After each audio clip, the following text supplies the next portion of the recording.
Hey guys, Sergeant P here from bullpupforum.com, and we're at 2017 SHOT Show. Back with my favorite Keltec employee, Andrew. Andrew, how's the show? It's going good. Busy like always. I hear you. Yep. So we were out at the range yesterday, and we got to talk a little bit. Didn't do a whole lot of shooting, kind of cold out there and whatnot. But we talked about some new things Keltec's doing. I said I got to rush over and see Andrew, get him to update us. So let's talk a little bit. First of all, we got this huge KSG. Kind of the opposite concept of a bullpup. Yeah, but we're calling it the KSG 25. It'll hold 25 rounds of 2 3/4 in it, and it's actually still shorter overall length than a Remington or a typical standard length shotgun. So you got 30 inches of barrel and 25 rounds of 2 3/4. So 25 is 12, 2 3/4, 12, 12, and then one in the pipe. Yep. So a whole box of ammo will fit in it. Yeah, that's awesome. It'll do 40 rounds of the Aguila minis. It's kind of just ridiculous overall, but it's great. You know, you got still that awesome bullpup packaging and the reliability that the KSG's always had, and just a longer length, more rounds. So the tubes are not extensions. This is all one piece. Tube, yeah. And same thing on the barrel? Yep, all one piece. No add-ons or anything. And this is going to be a production type gun? Well, we're not quite sure yet. We actually were like Germany came to us and wanted something like this, so we made one, and then we were like, well, we might do a limited production run, but if people really start to, take hold of it, then we'll probably just continue to produce it. Awesome. So kind of just depends on, the market. The reception of it. But 2017, you're thinking, or? We can make this right now. I mean, it's just making a longer receiver, a longer barrel. We have the ability to do it. Yeah, just a little more material. So. Okay, cool. All right, let's move to, let's talk about the RFB. Sure. The RFB, the classic, the 308, I absolutely love that rifle. My favorite as well.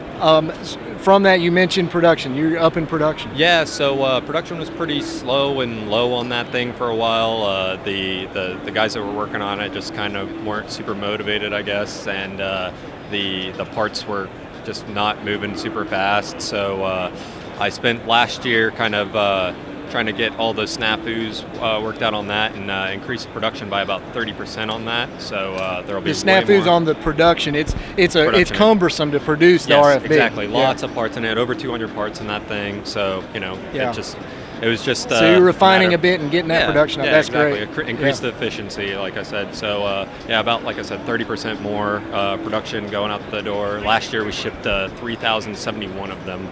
We're looking to do about 1,000 more than that this year. So. That's great. That's great. So let's move to the RDBs. Sure. So the standard model. The typical RDB, 17-inch barrel, the pistol gripped version and all, that's been out on the market for about a year now. Right.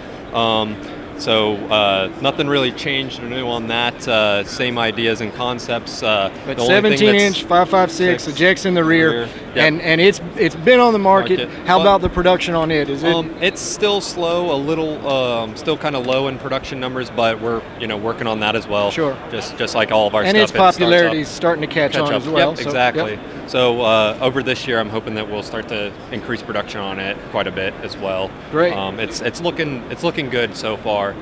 Just slowly ramping up. And then adding some additional products. So now we're actually changing up some stuff on the rifle. Everything, since it's a modular system, we got a new forend for it, some new grip styles. This is more of a Cali legal grip, without the pistol grip portion. A little shell catcher accessory that we've designed for it and everything. I was talking to Toby about that, and just snaps on, snaps off. It's just Smart. Using those little detents there. Detents on it. Yeah, that's great. Really neat. And just like a little coin purse on the bottom, so it's super simple and it works really well. That's a neat little product. Yeah, really cool. I like that a lot. But the biggest difference on the RDB, at least in my opinion. So this one we're calling. This one's technically a survival tactical. Which means pencil barrel. Yeah, it's a smaller barrel. It's actually 16 inches overall length for the barrel. It's got a new aluminum 5-sided M-lock rail on it. Which is really cool. I like that a lot. And then the telescopy. I really like that. That's an important. Yeah, neat little addition on there. So it's kind of in storage. It subtracts back. Yeah. It's one position. Yep. It's single position, just to kind of give you that extra bit that you need for legal length limits and whatnot. but just great for being like the typical thrown in a pack or lightweight. And this is also available in the tactical model. Yes. And the M-locks as well. Yep, with the pistol grip and all pistol that. Grip and the thicker barrel. Yes. Yep. Yeah. Okay. Like I said, since it's a modular system, you can kind of mix and match as you please. There you go. So the standard, the tactical, and then the California and survival kind of scenarios. Yeah. I think there's a California model that's got a longer barrel. And everything. Yeah. But no pistol grip. No pistol grip, exactly. Okay. So we're just trying to hit all those different markets and make a weapon or a rifle that suits whatever your needs may be. Right. Well, the RDB is super neat. It's ejecting in the back, and the fact that y'all got the length of pull down so well is amazing to be able to do that. Yeah, it's super comfy. Everyone that shoots it seems to kind of really take a liking to it. It seems so far. Right. So I'm really happy about that. It's a really good system. Definitely up there with the RFB. I still love the RFB though. Oh It's always been my it's hard to baby. beat 308, Yeah. right? In a bullpup. Exactly. There you go. So. Okay, guys. More info to come from Keltec and the bullpup market. Absolutely.